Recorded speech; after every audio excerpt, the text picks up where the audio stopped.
Hi there, this is Yana from Port Cosmos, and I am an artist with autism. You may be thinking, oh, she looks totally normal, oh, she's making it all up, she looks completely normal. Autistic people look like everybody else. There's no distinctive features, there's no certain looks, and we all have our own personality types. It's just the thing about autism is our brains are wired very differently than people that do not have autism. See, I didn't know that I had autism. I didn't get a professional medical diagnosis until 2 years ago in my late 30s. That is a very late diagnosis. But when I was growing up, autism was not a thing at all. You didn't hear the word autism. You didn't hear the word anxiety or the term anxiety disorder, which is what I grew up having the most problems with, as well as sensory overload, which I didn't know what it was that was causing me to be so exhausted and tired and sometimes irritable. Anyway, so growing up, never heard the term anxiety disorder, never heard the word autism. It just wasn't out there at all, at least for the general public. For me as a child, I was a very anxious child. I was very quiet except when I was at home. I would speak to my immediate family and like my best friend. Those are the only people that I really talked to. A lot of people think that people with autism are all slow, like mentally slow. No, that's not true at all. People with autism have as varying degrees of IQs as people that do not have autism, from low to extremely high. Like, for instance, Albert Einstein, he was a high-functioning autistic. He did not speak until he was 4 years old, that's common knowledge. I don't know if it's common knowledge that he was autistic. But one of the reasons that he was so obsessed with the things that he knew so well had to do with the fact that he was autistic. And one of the great things about autism, and I'm not trying to say that autism is wonderful and fabulous for everybody, but it lends us higher functioning, because I don't want to degrade anybody that, parents that might have a low functioning child or somebody that really, really struggles with higher functioning autism. I don't want to diminish the difficulties in that. But I also want to address that being high functioning autistic is also very difficult. There are it doesn't look like it on the outside because, like with females, and maybe males too, I don't know. That's the problem is there is a huge difference between male and female autism. That's why a lot of females have not been diagnosed. That's why they did think that autism was a male illness. It's just that the female autistic brain and the male autistic brain are a little bit different. For females and males, a big telltale sign of autism is having difficulty keeping eye contact or even making eye contact. Like when I was a kid, I could not look at people in the face. I got so bad. I remember being at a McDonald's when I was 13 and I was just like looking down at the floor and feeling super uncomfortable, all these people just buzzing around me, these bright lights, and I'm feeling super anxious and not being able to look at anybody in the face and just feeling like, oh my gosh, this is so hard. Maybe I think some people with anxiety deal with eye contact as well. And I know that people with anxiety also deal with a lot of the same things that people with autism do, probably largely in part because a lot of people with autism struggle with anxiety disorder, such as myself. And this is the part where I'm kind of getting into why it can be extremely difficult to be high functioning, even though I am a very intelligent person. We deal a lot with anxiety. And I'm not saying that everybody with autism has anxiety, because I know that there are individuals that don't, but a lot do.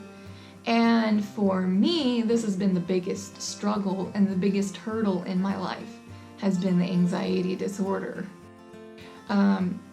Be terrified to go to school. The first day of school was super, super hard every single year. I would cry every single year. I would cling to my mom and everybody would stare at me. That just made things worse. When people are staring at you and you're having a panic attack. That's so much fun! When you are dealing with that anxiety and you have irrational fears, and one thing I tell people to never, ever, ever tell people that have autism or, anxiety disorder, even if you've gone through a little bit of anxiety in your life, never, ever judge somebody else's dealings with anxiety, because you don't know what they're like. You don't understand it unless you are experiencing it exactly like they are. It's the same with autism, like, well, that's a weird quirk, why can't they get that fixed? Because it's just part of how they are. So we can't really judge, and we can't be like, one of the things that I cannot stand, because so many people say it, oh, it's all in your head. Well, here's the reality of the situation. I got an evaluation by a very good brain doctor. I don't remember if she was a psychiatrist or a psychologist. I think she was a psychologist. She was very good. Her daughter suffered from anxiety disorder. And she told me, a lot of people say that, oh, it's all in your head. It's just all in your head. And she said, but you know what? The reality is, if it was all in your head, would your heart be beating fast? Would you be shaking? Would you be feeling sick to your stomach? In that case, no, it is not all in your head. It's affecting your body. It's affecting your brain. So it is in your head, but it's also affecting other parts of your body. So it is not all in your head. So she basically told me, don't let people tell you that. Don't let people put their judgment on you for having certain fears and for feeling like you can't do certain things because it's difficult for you. Anyway, growing up, I did not know how to communicate with people. Eye contact very hard, and you'll notice I look away a lot when I'm talking to the camera because to think I need to a lot of times look away because I know that when I'm looking in that camera, even though I'm not looking into an eye, sometimes I remember, oh crap, people are going to be looking at me. There's going to be eyes coming at me.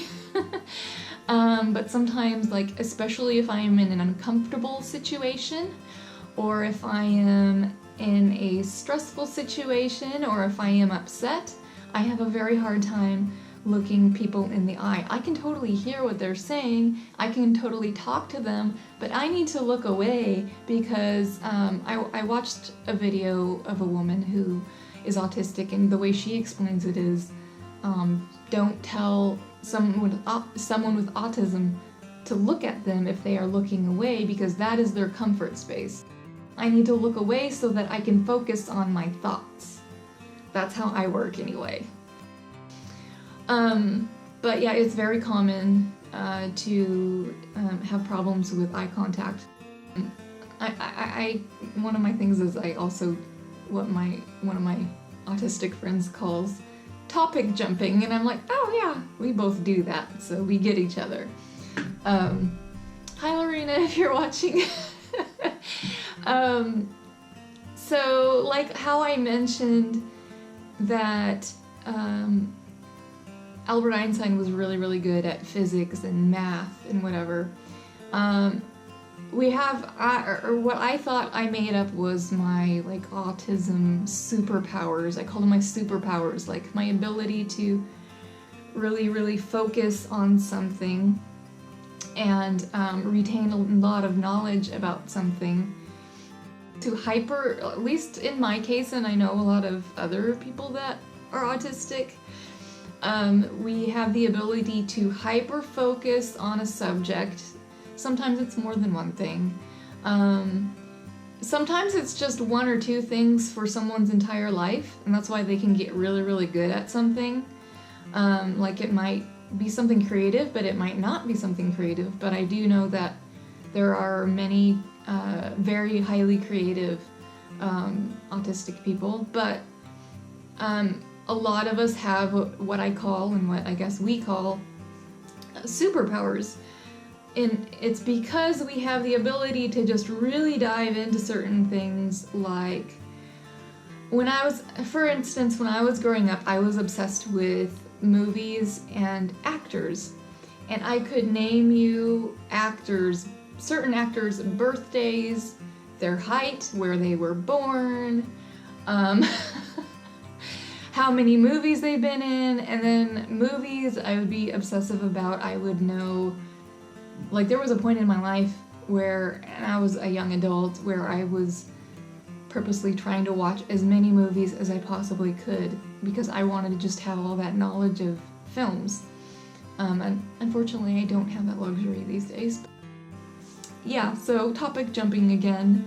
So we have this ability I didn't say disability, I said this ability to really focus on something, and if it's something we're really interested in, we can just absorb that knowledge like a sponge. Like take Temple Grandin, for instance. I don't know if you are aware of her, but she's a very inspiring autistic expert on cattle, and she found the most humane way to slaughter cattle for, producing beef. But I highly recommend watching the movie about her life. Claire Danes plays her, and she does a really wonderful job, by the way. I don't remember what year the movie was made, but it was probably somewhere around, I want to say it was somewhere around 2007, 2008. But do watch that movie, and you can kind of get an idea of how a lot of people that are high-functioning autistic are. It's actually really fascinating. We can be, people with autism, high-functioning autism, we can be extremely intelligent, but we can be very awkward in social situations. Another thing that a lot of us I deal with, is sensory overload. I get tired very quickly, especially when I'm in like a social setting. It's not that I don't like to be social. Sometimes I don't. Sometimes I'm just like, nope, just want to stay home. But a lot of loud noise. Going back with a little history, I did work in the modeling industry and entertainment industry for quite a while, for several years. But I would get so exhausted, and I didn't realize that I was having sensory overload. And when you get sensory overload, you get so worn out that your immune system kind of goes kaput. So it's easy to get sick, or even get to the point of exhaustion to where you feel like you're sick. And one thing that really helps me, and I know a lot of my fellow people with autism, is routine.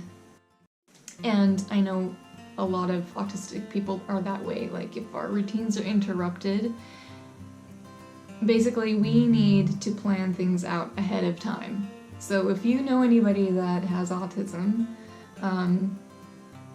whether they're high functioning or not, just be aware that you need to give them plenty of time to prepare for, especially an outing or social situations celebrations, whatever, you gotta give them at least a few days to prepare for that situation. It's not a big deal to a lot of typical people, but for me, sometimes it can be really stressful. So yeah, give your autistic friends warning. That's another thing. Parenting is really hard, except when you have little kids.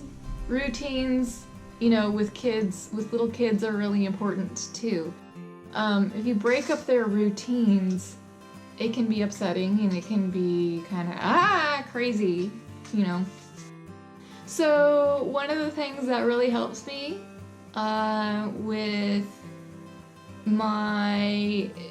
in my journey with autism is the ability to create things and to be creative and to kind of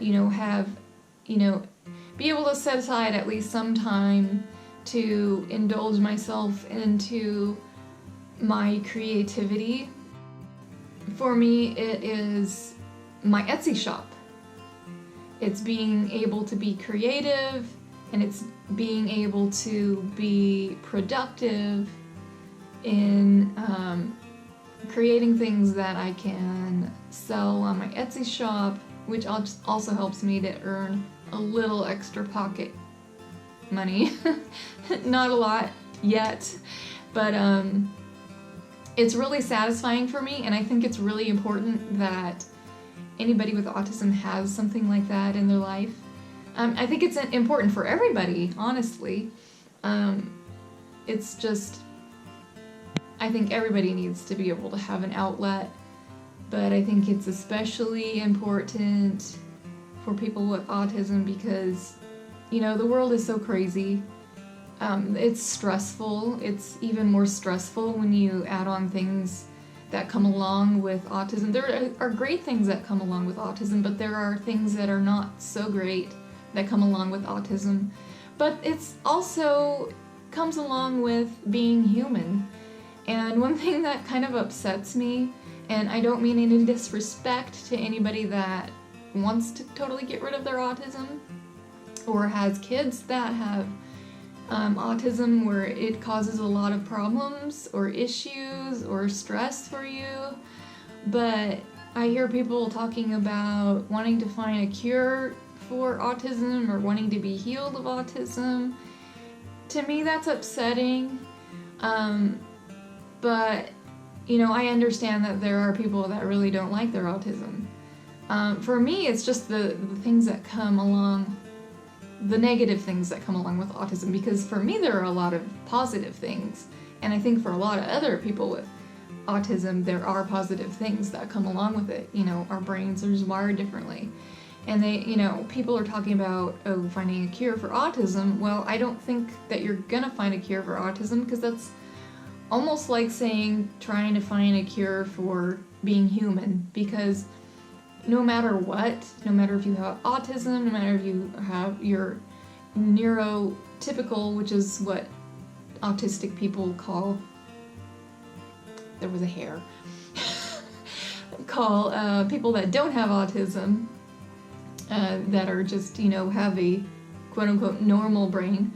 There are so many different negative issues that just come along with being a human being, like addiction issues, and you don't have to have autism to have anxiety issues or depression issues or ADHD or whatever, stress.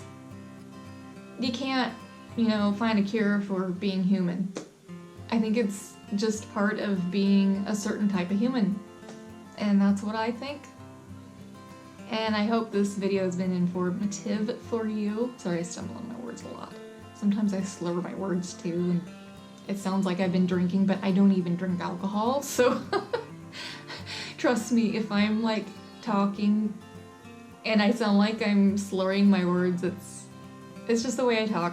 My mom says I've always talked like that, so just how I am. But thank you for watching, and have a great day.